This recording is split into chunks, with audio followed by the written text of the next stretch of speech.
Welcome back to Outdoors with Larry Ray, brought to you proudly by Tennessee Wildlife Resource Agency, Barton Power Sports, Sportsman's Warehouse, and Best Care Home Services. Hey, good Saturday morning. Welcome back to Outdoors with Larry Ray. As Don King sings our theme song. Theme song. And I hope you've had a chance to look at the new Mid-South Hunting and Fishing Magazine May issue, where I wrote my editorial on Don King and where he has come from Nebraska to the TWRA, and it's a pretty fascinating.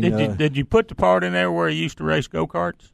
No, I skipped that one out. I skipped that part. He did, though. Yeah, he raced, did. Yeah. But I did mention about the hair he used to have, and Sawyer Brown. Yeah, and well, it's interesting. So get you a copy of the Mid-South Hunting and Fishing News. Hey, we got Commissioner Bill Cox in here with us this morning, and I have it written down here. He is the member of the Tennessee Fish and Wildlife Commission. Okay, I have to have that written down because I've been programmed so long to use that other name of the organization. So, and Bill has fussed at me many times because I've pronounced it the wrong group. It's okay to say TWRA Commissioner. Thank you very much. Thank you very much. And speaking of TWRA, we have a retiree here with us this morning, and that's fish head. Yeah. No, we're fixing to talk to a fish head.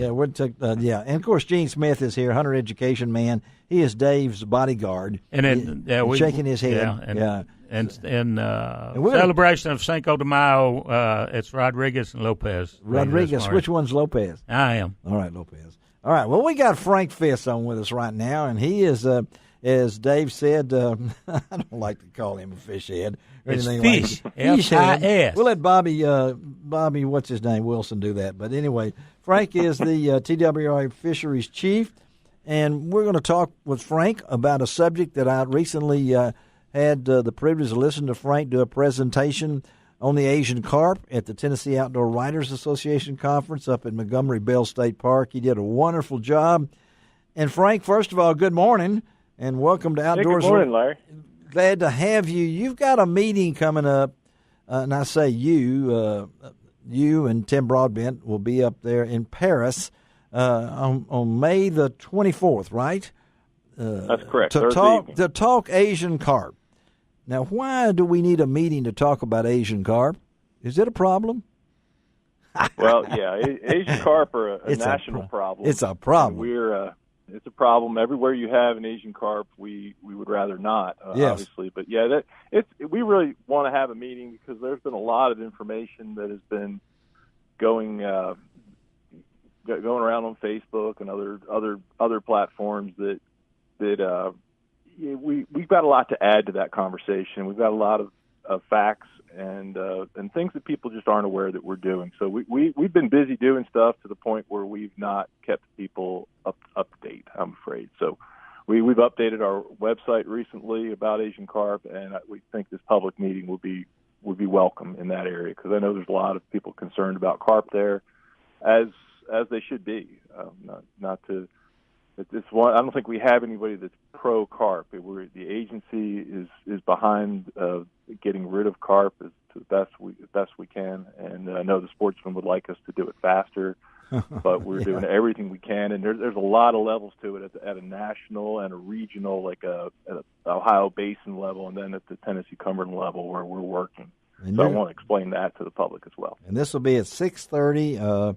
On May the 24th in the Enoch Building, that's located within the Henry County Fairgrounds in Paris.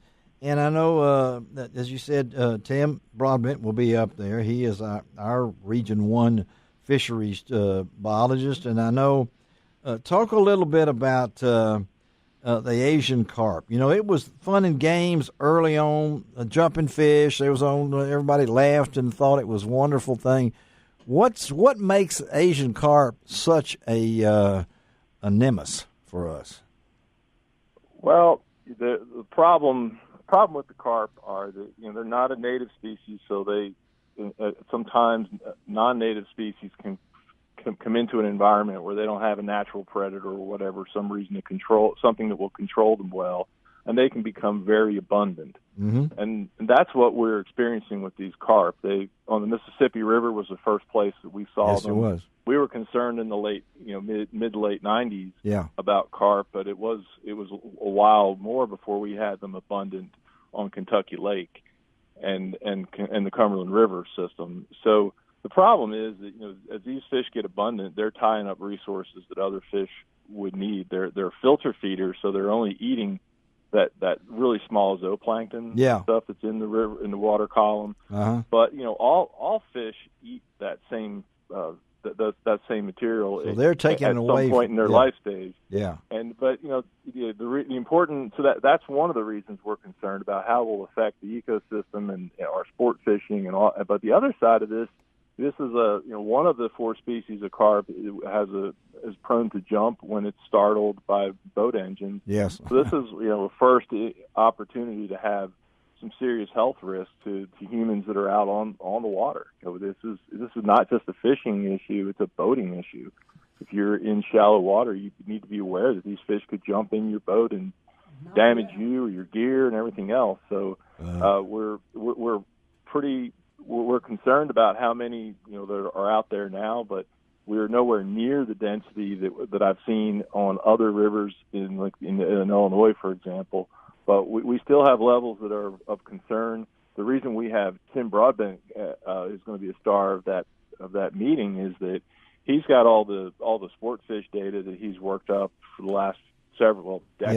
Yeah, that's but right. Most importantly, in the last decade, and looking at, they're out sampling this month, and we're going to have fresh data to bring and share with the public in late May. We normally would have started by now, but there's been such a cold spring. As you know, the fishing slowed down. Well, that slows our electrofishing down too. We need warmer water to get that right. And so that's what Tim will be there to talk about. And I know, Commissioner Cox, you're listening to this. You guys have been addressing this in your meetings, and I know Frank, I think he did a demonstration at one of your recent commission meetings, maybe the last one, if I'm not mistaken. But you guys know from the commission standpoint of the dangers of this thing, but we're looking for ways to commercialize fishing, whatever it might be. Bill, what does the commission look at this as? Well, and Frank and his staff have done a great job with this, but the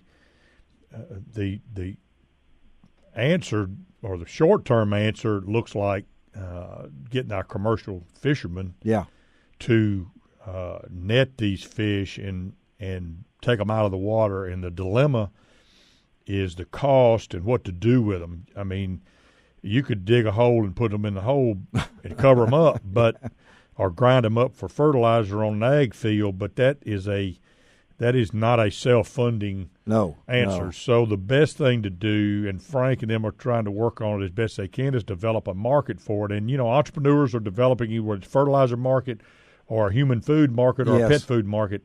I've had the fish filleted. Frank and some of them have done this, and I don't know who did it when we went to this last legislative sportsman's caucus. They had fish there, and it's delicious fish. It is. It's That's really what good. I've heard. Yeah, they need to call it something besides carp. Well, then carp, but something. It is. It's as good as catfish, in my opinion. It's really good. Wow. And Frank, I know you look at that as these people are going to ask you up there, commercial fishermen or whatever it is, whether we ship them to China. Which there is a market for it in many European countries and things along that line. It's just getting people to have the front money, so to speak, to make it into an industry, right? Yeah, there's a market closer to home than overseas even for this. We've got interest on the West Coast of people that want to harvest, that want to have a quality, environmentally correct product, if you want to put it that way. So there's interest in that. There's nothing wrong. This fish is good for any. We've got demand for fish protein locally. We don't need to send it overseas and have that cost as well. The commercial fishing industry has been responding to this abundance. They've had their starts and stops, but they seem to be on track to be steadily improving their markets. And at this time, the early numbers that I've seen coming through, we're probably at 250,000 pounds harvested since January this year in Kentucky Lake. No, at Kentucky Lake. And Barkley and Kentucky Lake. Because I know the Mississippi River's got a lot of them as well, but from a strategic point of view, we still have time to control the spread of these carp in the Tennessee system. So that's why we've not forgotten about the Mississippi River. That's an issue that is on its own, because right now we have an opportunity to slow them as they move upstream, and there's barriers that are coming into play as well. The Fish and Wildlife Service and U.S. Geological Survey are looking to install a barrier to test it at Barkley Dam. Yeah. If that is successful, we're going to want to move quick with the federal government to install similar barriers at the lock systems. These would be barriers that boats can still navigate through, but the take advantage of that these fish's avoidance of sounds, so we could keep them from coming up to Gunnersville and on up into the other lakes. We've had a few stragglers of the bighead carp do that, but we've not seen the silver carp do it yet. So there's still time. Once they get through all those systems, then we're going to be in this reduction harvest mode everywhere. Well, I was at Horseshoe Lake in Arkansas earlier this week fishing for crappie, and I was told that they had been discovered in Horseshoe. I haven't seen that. I have seen more. Yeah. I was over there last week fishing for crappie, and I saw a couple of them jump behind a boat. You did? Well, luckily we didn't see any on Monday. All we saw was some really nice crappie they're catching at Horseshoe. I think they got in there several years ago when the river got upside down. Well, I know you guys are doing a great job, and it's a public awareness that we're looking at. And I think that maybe Commissioner Cox hit it right. The word carp is, it's just when you think of carp, you don't think of anything that you can eat or anything like that. Grass carp are put in to eat up the grass, and the big head carp and all these other different. But the silver carp is the one we're talking about. And again, that meeting is May the 24th at Paris, Tennessee. Anybody that's interested, you need to go. All my folks in the Brownsville-Jackson area, you can drive on up there at 6:30 that night and have a chance. Yeah, Bill? I want to say one thing before we have to go to break. I want to compliment Frank on and his staff. When they moved Bobby Wilson away from fisheries, you're always nervous when you lose a really good chief like that. Yeah. Bobby's doing a good job as assistant, but kudos to Frank. He is maybe it's because he tolerates me without running out of the room, but he's doing. Those guys are doing a great job, and Frank, I'm real proud of what y'all are doing, and I really appreciate it. There you go, Frank. Thank you. There you go, Frank. Now, you was nervous what he might say. So, I mean, he's closing it out. This is the last thing. I'm not saying I'm just kidding. Because, you guys have, if you've never seen one of their presentations, they spend a lot of time on this, and that's why I'm glad you're going. This is what Bill has talked about many times. These guys are going to stand before all you people. If you've been wanting to moan and groan about the carp situation, the silver carp, they're going to be right there, and they'll answer your questions. Frank, thank you, buddy, for doing this. Sure. And we'll talk to you down the road, and hope everything goes okay at May the 24th, and glad you got Tim with you, okay? I hope we get a great turnout, and I think we might even have some fish to serve if things work out. Right. That'd be great. There you go. Thank you, Frank Fiss. All right, let's take another break, and I think Commissioner Cox, are you going to stick around? You got to go. Oh, sure. You hadn't got long, have you? No, I haven't got long. No, we'll just keep him here. The door's locked anyway. Be right back. Outdoors. Wait. We got a problem here. Gene has lost his connection to his phone, and I thought it was macrame something. No. Well, look at him go. We got to get the films. He's tearing up. We'll be right back.